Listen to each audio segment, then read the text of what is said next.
Greetings mga ka-Sky Watchers and mga ka-Spacers natin out there from Luzon, Visayas, and Mindanao.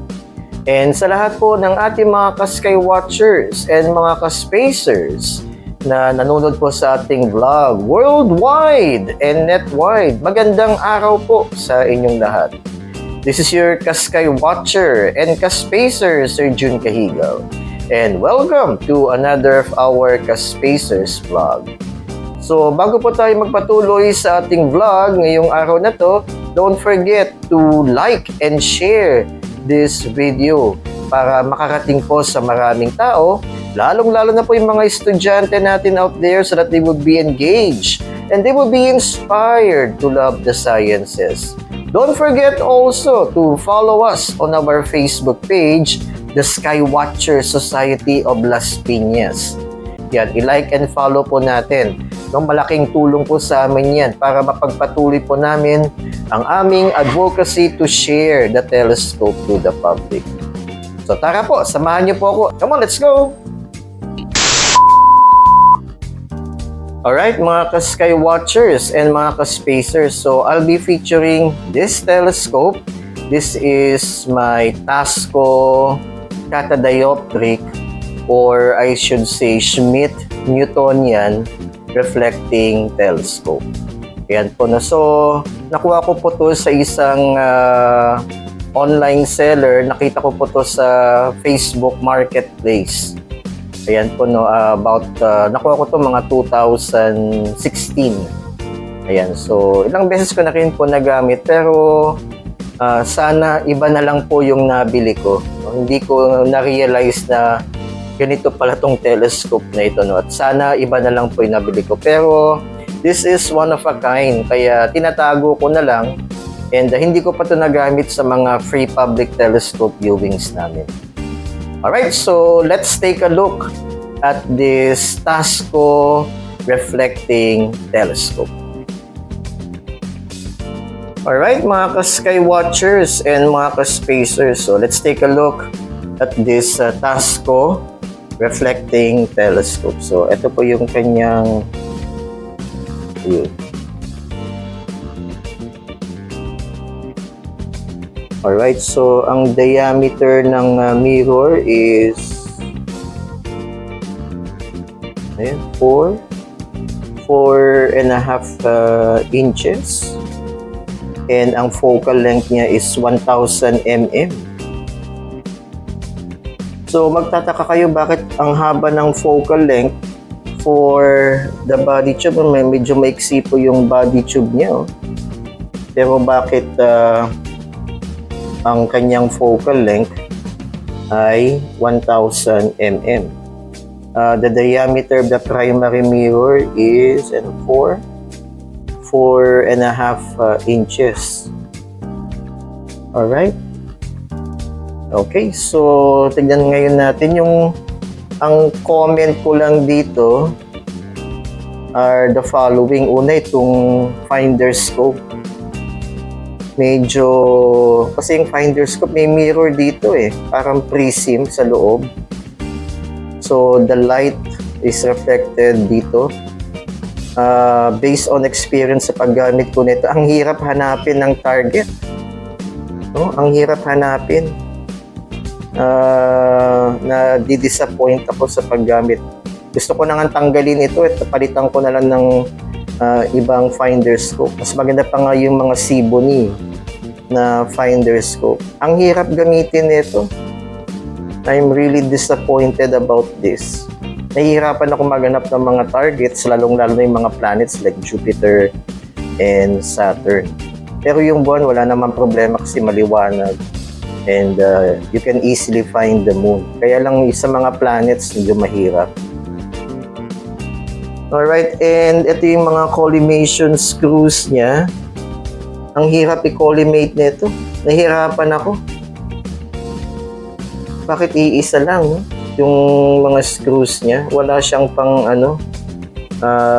collimation adjustment. Ayan. So actually, I tried collimating this pero I was unsuccessful. Nahihirapan ako. Ang maganda lang dito itong kanyang equatorial mount. Though wala siyang slow motion knob. So dito ko pa siya pinipihit. Ayan. So this is the right ascension knob. Wala siyang mahaba na slow motion knob. And ito po yung kanyang declination knob. Ayan. Ito lang. So, wala nang iba. Alright. Okay, ito yung kanyang focuser. Yan, ito yung rack and pinion na focuser niya. Yan. Wala naman akong comment dito. Alright, and 0.95 barrel diameter yung focuser niya. So, it can only fit 0.95 barrel diameter eyepieces. Pero pwede ko naman itong i-upgrade. Pwede ko siyang kabitan ng 1.25 adapter so that it can fit yung mga latest na eyepieces, yung mga 1.25 eyepieces. Anyway, nagawa ko na yan. No? Alright. So, ito yung kanyang counterweight. Ayan. Maganda naman po yung tripod niya. Kaya lang, ang comment ko lang sa tripod, masyadong dikit yung mga legs. Gusto kong i-spread out yan ng konti para mas stable siya. Alright? Kasi mabigat din to. Baka isang lang bumagsak. Alright, let's take a look at the primary mirror. So, nasabi ko kanina sa intro na catadioptric siya. Alright, a catadioptric telescope is actually a combination of both refractive and reflective elements. Refractive kasi meron siyang corrector lens dito sa harap. Alright, may corrector lens siya. Siguro to minimize chromatic aberration. Yan, ito yung mga specs niya. The diameter of the primary mirror is 114 mm. Ang focal length niya is 1000 mm. No, catadioptric. Ayan, kasi meron siyang corrector lens. No? Siguro to minimize chromatic aberration. Pero magtataka kayo, bakit 1000 mm yung focal length pero ang liit lang ng body tube? No, yung optical tube niya maliit. Okay, let's take a look now at the focuser. Ayan po, no? Yan po yung primary mirror niya. Ayan, in-extend ko yung focuser paloob para makita niyo ito yan. Yan, nakikita niyo yan mga ka-sky watchers. Ayun, no? Meron siyang lens doon sa may focuser. Nakikita niyo po yun na may lens siya, oh, sa focuser. Yan. And this is a Burne-Jones telescope. Ayan, no? Ayun. Kaya pala 1000 mm yung kanyang focal length. Pero ang maiksi yung optical tube. Ayan na meron siyang ayan, pinafocus lang ng camera. Ayan na meron siyang lens sa may focuser. This is a Burne-Jones telescope design. And hindi maganda ang reputasyon ng mga Burne-Jones telescope. No? Kaya pala ang labo ng mga, hindi naman malabo pero I'm not satisfied with the images produced by this telescope. Yan. Nakikita niyo yung prism na yan, no? Yung prism ng finder scope. Ayun. Alright. No? Ayan po yung Burne-Jones design. This telescope is a Burne-Jones telescope. Ayan po, and medyo hindi maganda ang reputasyon ng mga Burne-Jones na telescope. And based from my experience sa paggamit nito, medyo malabo ang mga images ng buwan and yung mga planets. No, hindi ganun ka crisp and clear, hindi kagaya ng mga simpleng Newtonian lang. No, yung walang lens dun sa may focuser. Sana wala na lang, kahit yung corrector plate na lang sana. Pero nilagyan pa ng, ewan ko kung ano yan, comma eliminator na lens. Pero Bird Jones eh. Kaya pala maiksi yung optical tube pero ang focal length ay 1000 mm. No, may lens doon sa at the end of the focuser na yung Bird Jones design. Plus the fact na hindi maganda yung finder scope. Okay, ang hirap maghanap ng target sa finder scope na ito. Right, so sayang na-attract ako dito kasi medyo malaki yung aperture niya. Yan, 114 mm yung diameter ng mirror. Yan, akala ko jackpot na ako dito sa telescope na ito. Pero wala yan, labo. Malabo yung image kahit anong gawin ko. At hindi ko makollimate. Nahihirapan ako mag-collimate sa telescope na ito. Alright, so siguro nagamit ko lang to once or thrice lang, no? Alright, so anyway, ano naman, mapagtsatsagaan pero sa mga, kung gusto nyo talaga ng crisp and clear images, hindi ito yung telescope para dyan. Pero mapagtsatsagaan na yung mga images. Kita naman yung mga craters ng buwan. Sa Jupiter naman, kita rin yung mga moons niya. Kaya lang, wala. Kung mataas ang standard mo, hindi itong, this is not the telescope na gagamitin. Kaya hindi ko din to ginagamit sa mga free public telescope viewing. Saka medyo maliit eh. Alam niyo naman, pag free public telescope viewings, ang hinahanap ng mga tao yung mga malalaking telescopes.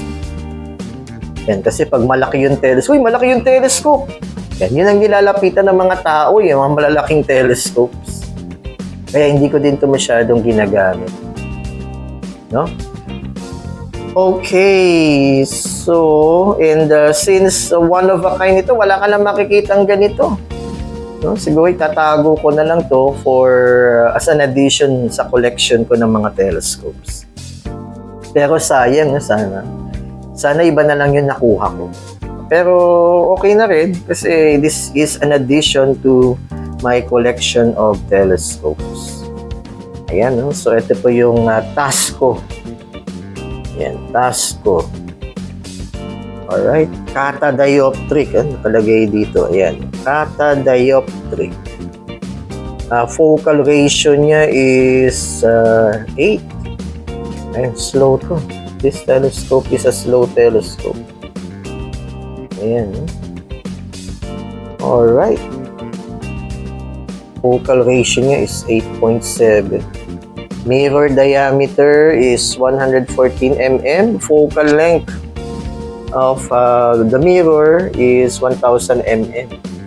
So again, no, maliit lang yung optical tube pero 1000 mm yung diameter kasi may lens doon, no? Yun at the back of the focuser may lens. So again, this is a Bird Jones reflecting telescope.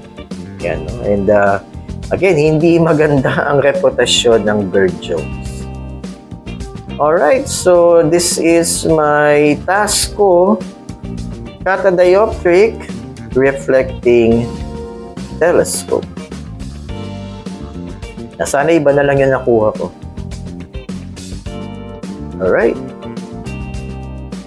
Alright, mga ka-sky watchers and mga ka-spacers, so that's my Tasco catadioptric reflecting telescope na Bird Jones design. Ayan, so again, do nagamit ko ito several times, kaya lang hindi ko pa ito nagagamit in our free public telescope viewings kasi nga yung mga not really defects, pero I'm really disappointed. No? Alam niyo naman, pag Bird Jones talagang hindi siya nagbibigay ng mga crisp and clear images. Sana wala na lang yung lens na yan sa focuser. Gusto ko na lang yung simple Newtonian design. Yan, no? So, like yung mga iba kong reflecting telescopes, yung simple lang. Okay, ayoko na sana itong corrector plate sa harap. and yung lens na yan sa focuser. So, simple na lang sana para magamit ko ito. And since very rare po ito so itatago ko na lang to as an addition to my collection of telescopes. No? Pero iba na lang sana yung nabili ko para magamit for free public telescope viewings. So that's my Tasco catadioptric reflecting telescope. Alright, so siguro hanggang dito na lang po tayo sa ating vlog ngayong araw na ito. So sana marami kayong natutunan sa ating vlog ngayong araw na ito. And again, mga ka-Sky Watchers and mga ka-Spacers, don't forget to like and share this vlog para makarating po sa maraming tao, lalong-lalo na po yung mga estudyante natin up there so that they would be engaged and they would be inspired to love the sciences. And don't forget to follow us on our Facebook page, the Sky Watchers Society of Las Piñas. Ayan po, no? So check out our Facebook page sa mga free public telescope viewing events po namin. Alright, so hanggang dito na lang po tayo. Maraming salamat sa inyong panonood ng ka-Spacers vlog. Alright, live long and prosper, and always remember to keep your space and always keep looking up. Bye-bye po. See you in our next vlog. Bye-bye.